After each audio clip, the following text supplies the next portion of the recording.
Hi, I'm Tony Preckwinkle, Chair of the Cook County Democratic Party. I'd like to welcome you to the 80, our podcast about the party, its candidates, and its leaders. We're beginning the podcast by interviewing our elected Democratic committee people to discuss their backgrounds and thoughts about the history and future of our party. Today, I'm excited to welcome Stephanie Coleman, who is Alderman and Committeeman of the 16th Ward. Did I get that right, Stephanie? That is correct. All right. So let's begin. Tell us where the 16th Ward is. Well, thank you, Chairwoman, Madam President, for this opportunity. So honored to lead and serve under your leadership of our wonderful Cook County. So the 16th Ward, beautiful ward. I'm so blessed to serve as committee person in my second term. The 16th Ward is Inglewood, West Inglewood, Chicago Lawn, Gage Park, New City, and back of the yards. All right. So sort of south and southwest a little bit in the South city. and southwest, yes, Okay. ma'am. All right. Now, you started out as a party official before you were elected to government office. Tell us about that. Yeah, so I ran in 2015 and we were not successful. The race was very close, 76 votes. So I found out very soon in my journey the importance that every vote counts. 10 months later, I ran for committeeman and we were successful in April 13, 2016. We were elected committeemen, and that very same year, we were in the contentious presidential race, and we had a competition of the who would register the most voters. And I was fortunate to register the most voters on the city side for the Democratic Party. And I knew then, I was reminded, and my motivation was that every vote counts, young to old, that every vote counts, no matter what community, what neighborhood you're from, you matter, your vote counts. And that's my journey thus All far. Right. So you ran in 2015 and in a very narrow loss, less than 100 votes. Yeah. Came back in 2016. You ran for alderman in 2015. In 2016, came back and ran to represent the Democratic Party. And then in 2019, you were elected alderman. So now you hold both positions. Yes. Okay. All right. Now tell us about your tenure as alderman of the 16th Ward. Wow. In the last 17 months, first 7 months was wonderful. As you know, as a former alderman yourself, it takes a year to get the wheels turning and to figure out. I hear there's a joke to find out where all the bathrooms are in Right. City Hall, but to learn the committees and learn your constituents and your new position. And in March, COVID happened right at month 7. So we have had to pivot, just as we all have in government. And we are working in this virtual space and more robocalls and more newsletters and more outdoor social distancing, ensuring that I'm still effective in this new space. But we're still doing our job and we're still serving. And that's always been my commitment to born to lead, ready to serve. And it's just an honor to serve your neighborhoods and your neighbors and those that you've looked up to and those that I personally know that raised me. That is why I am the daughter of Inglewood, because it was my community that have instilled in me the values and morals to this very day in my adulthood as alderman. So the experience has been humbling and rewarding. But most importantly, when you're able to help someone, it all makes it wonderful. It all makes me happy. And in spite of, it's an honor to serve. Now, you come from a distinguished political family. Your mother, actually, Shirley Coleman, was alderman of the ward for many years and was a colleague of mine in the city council, actually. Yes, she was. 16 years. 16 years. Now, you're one of the youngest people, both in leadership in the party and in the city council. What advice do you have for the party for engaging folks in your age cohort? Well, my advice, and also credit to your leadership, because I don't think there is any other county that has a robust plan as it relates to social media.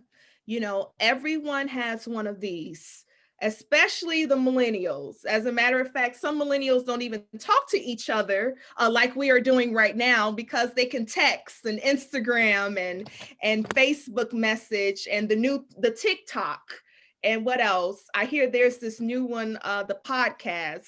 But really having a strong and effective social media campaign, I think that is one of the effective ways, especially right now, to get the information out and to attract the younger demographic and the Gen X and Ys, the generation after me, and the millennials, because everyone is constantly on their phones. So I want to credit and thank you for having the vision to keep up with the times and bringing us to the 21st century in terms of communications. I also want to impress it upon for millennials and those young leaders to get involved and get engaged and learning how to be a part of an organization.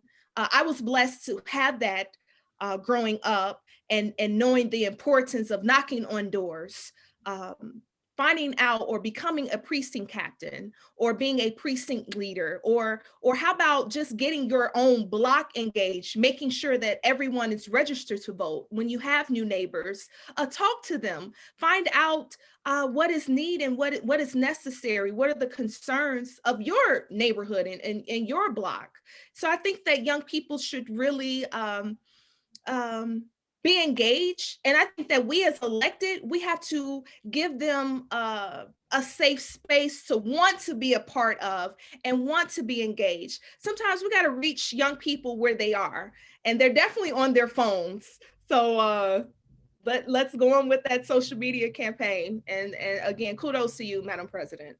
Well, thank you. So clearly we've made some recent investments in our social media presence, and I'm glad to know that that's been noticed.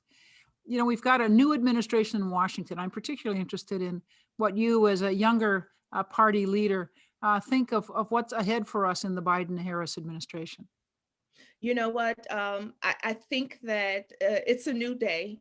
I can already tell just in the last 24 hours that people are in a better space. I think there's a spirit of we're going to be okay. There's a spirit of hope.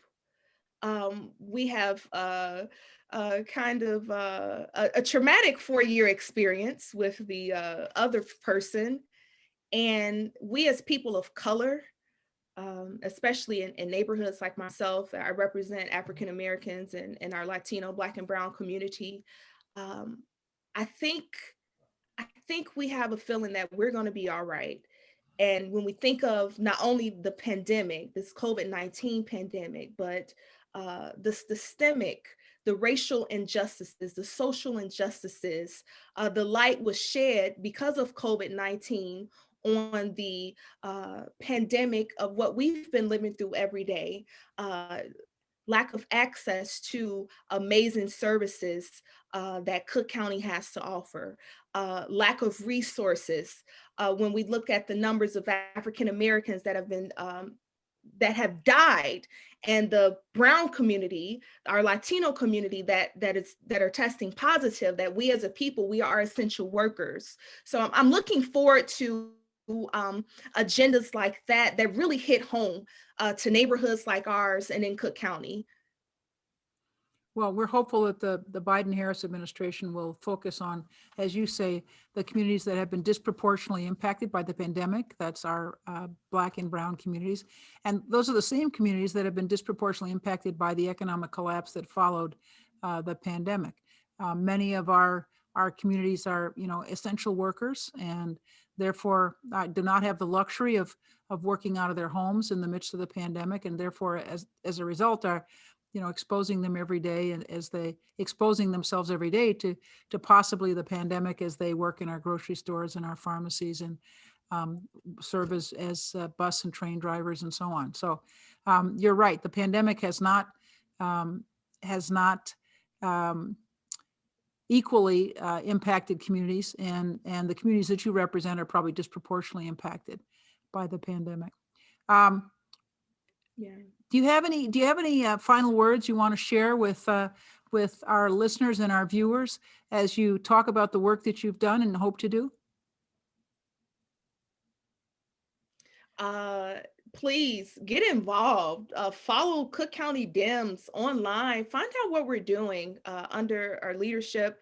We have some amazing committees and initiatives, and I just want to impress and impond from young to old. We're all leaders. There is someone who is listening to you, who looks up to you, and make sure they're registered to vote.